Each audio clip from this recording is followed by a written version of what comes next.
اعوذ باللہ من الشیطان الرجیم بسم اللہ الرحمن الرحیم۔ عزیزان من، آج مئی 1983 کی 13 تاریخ ہے اور درس قرآن کریم کا آغاز سورہ الحدید کی آیت 22 سے ہو رہا ہے، 57/22۔ سابقہ آیت میں جو ایک لفظ آیا تھا تو میں نے چلتے چلتے ہی اس کے متعلق بات کی تھی۔ ذکر چلا آ رہا تھا عذاب و مغفرت کا، جنت اور جہنم کا۔ سارے قرآن میں یہ چیز ہے کہ وہ انسانوں کے اپنے اپنے اعمال کے نتیجہ ہوتا ہے، وہ جو جنت وہ جہنم۔ تو اس آیت میں یہ چیز جنت کے متعلق عرضها کعرض السماء والارض، یہ کہنے کے بعد ذالک فضل اللہ ہے یؤتیہ من یشاء، کہ یہ اللہ کا فضل ہے، وہ جسے چاہے دے۔ یہ ترجمہ ہوتا ہے من یشاء کا، یہ ایک جگہ لفظ نہیں ہے، یہ تو قرآن کی بنیادی تعلیمات میں سے ایک چیز ہے، بڑا بنیادی اصول ہے، اور وہ اصول ہے مکافات عمل کا۔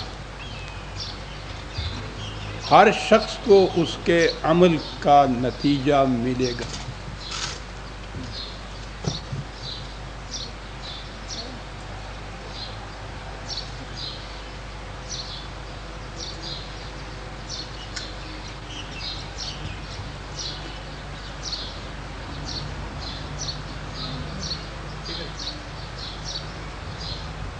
قرآن کی بنیادی تعلیم ہی یہ ہے۔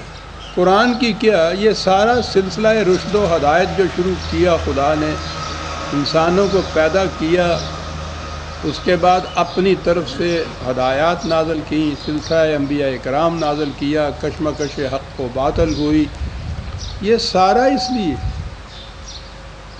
یہ جو بنیاد اس چیز کی ہے کہ انسان کو صاحب اختیار پیدا کیا اور کہہ دیا کہ یہ دو راستے ہیں، نجدین ہے۔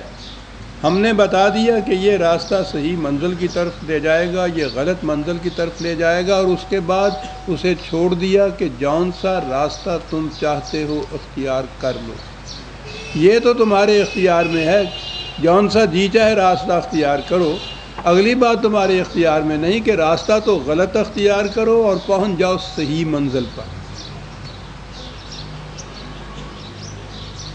تو یہ جو چیز ہے کہ یہ انسان کے کو صاحب اختیار بنانے کے معنی یہ ہے کہ وہ ذمہ دار ہے اپنے ہر عمل کا، اور اس کے نتائج جو مرتب ہوتے ہیں اس کے کاموں کے، وہ اس کی یہ جو آزادی ہے کہ جس قسم کا جی چاہے وہ کام کرے، اس آزادی کی وجہ سے وہ مکافات عمل آتا ہے۔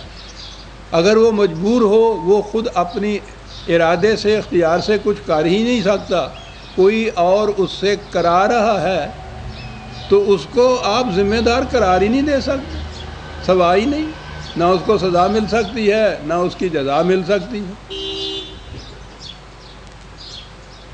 قرآن کی، وحی کی، انبیاء کرام کی وہ ساری تعلیم جو ہے وہ اس کی اساس، بنیاد، نقطہ ماسے کا یہی چیز ہے، قانون مکافات عمل۔ قرآن کریم میں مختلف نہج سے یہ من یشاء وغیرہ کے الفاظ آئے ہیں، رزق من یشاء، قوت من یشاء، جنت من یشاء، اور اس من یشاء کا ترجمہ کیا جسے خدا چاہے اس کو دے دے۔ وہ ساری تعلیم جو ہے وہ باطل ہو جاتی ہے، اس کی تردید ہو جاتی ہے، یہ اس کے خلاف جاتا ہے، لیکن چلا آ رہا ہے، جسے چاہے وہ دے دے۔ یہ کیسے ہوا؟ یہ مفہوم جو تھا ان الفاظ کا یا اس قسم کے دیگر الفاظ یا آیات کا، یہ ہمارے دور ملوکیت میں ہوا، بادشاہت۔ شہنشاہیت، شخصی حکومت، تو پہلی چیز تو یہی آئی کہ صاحب یہ بادشاہ کیسے بن بیٹھا؟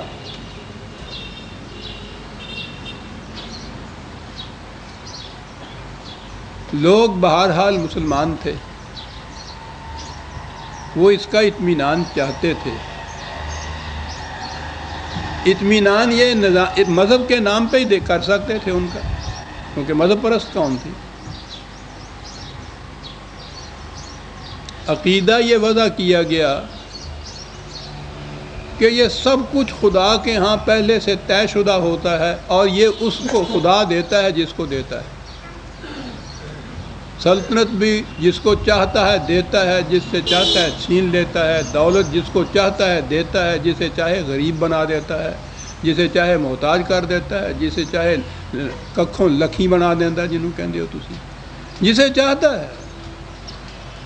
اب وہ سارا جو نظام تھا نا، کہ اس نے کچھ قوانین مقرر کر دیے ہیں اور کہہ دیا ہے کہ جس قسم کا راستہ تم اختیار کرو گے اسی قسم کا نتیجہ تمہارے سامنے آئے گا۔ وہ جو بنیاد تھی، وہ اصل اور بنیاد ساری اکھڑ گئی اپنے ہاں سے، جب یہ بات ہو گئی کہ تم نہیں، تمہارا اختیار و ارادہ نہیں، وہ خدا جسے چاہے وہ دے دے سا۔ کاہے کے لیے یہ وضع کیا گیا عقیدہ؟ قرآن کی اتنی کھلی ہوئی ساری تعلیم کے خلاف، کہ وہ جو پہلی چیز یہ کہ وہ جو قرآن کی روح سے تو کوئی شخص بھی زبردستی قوت کے زور پہ سلطنت حاصل ہی نہیں کر سکتا، اسے تو وہ استبداد کہتا ہے، اسے تو وہ فرعونیت کہتا ہے۔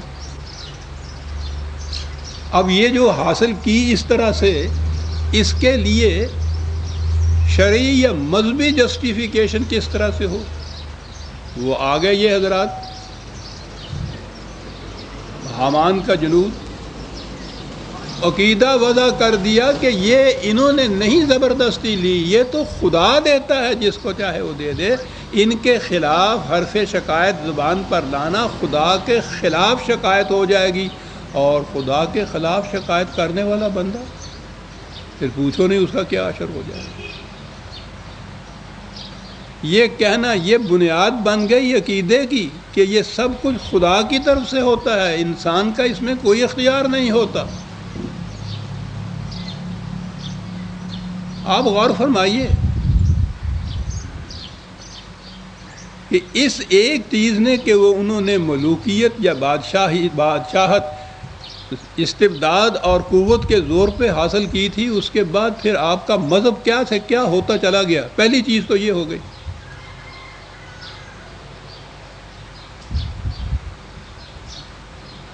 یہ آئی بات کہاں سے دماغوں میں؟ اس لیے کہ نبی اکرم صلی اللہ علیہ وسلم اور صحابہ کبار، ان کے زمانے میں تو سوال ہی نہیں تھا کہ اس قسم کی کوئی بات ذہن میں آتی۔ وہاں تو آخری الفاظ حضور کے اس حیات عرضی کے وہ یہ ہیں کہ حضور نے اپنی صاحبزادی اور اپنی پھوپھی سے کہا کہ فاطمہ اور صفیہ غالباً کہ اپنے لیے کچھ کر لو، میں بھی تمہارے لیے خدا کے ہاں کچھ نہیں کر سکوں گا، اپنے لیے کچھ کر لو۔ تو جب عقیدہ یہ تھا تو یہ تو آ ہی نہیں سکتا۔ یہ عقیدہ کیوں پنپا؟ جو حضور نے فرمایا کہ جو کچھ تم کرو گے اس کا نتیجہ تمہارے سامنے آئے گا۔ یہ خلافت تھی، یہ ملوکیت نہیں تھی۔ خود ان میں سے کوئی بھی سلطنت حاصل نہیں کرتا تھا، اور سلطنت کیا تھی؟ ذمہ داریوں کا مجموعہ۔ جس مملکت کی یا سلطنت کی یا اسے بادشاہت تو خیر غلط لفظ ہی ہے اس کے لیے، جس حکومت کی کیفیت ہو کہ اگر دجلہ کے کنارے کوئی کتا بھی بھوک سے مر گیا تو عمر کے گلے میں اس کے لیے بھی رسی پڑے گی، تو آپ اندازہ لگائیے کہ کیا بادشاہت اور کیا شاہنشاہیت۔ یہ لوگ تو کہتے تھے کہ یہ تو ہمارے گلے میں ڈال دی یہ چیز امت نے، انہوں نے یہ کچھ کیا کر دیا، ہمارے بس میں بات ہوتی تو ہم کبھی قبول ہی نہ کرتے۔ حضرت عمر سے جب کہا گیا کہ اپنے بعد جو تم ایک شخصی نہیں بلکہ جو بورڈ مقرر کرتے ہو کہ ان میں سے کوئی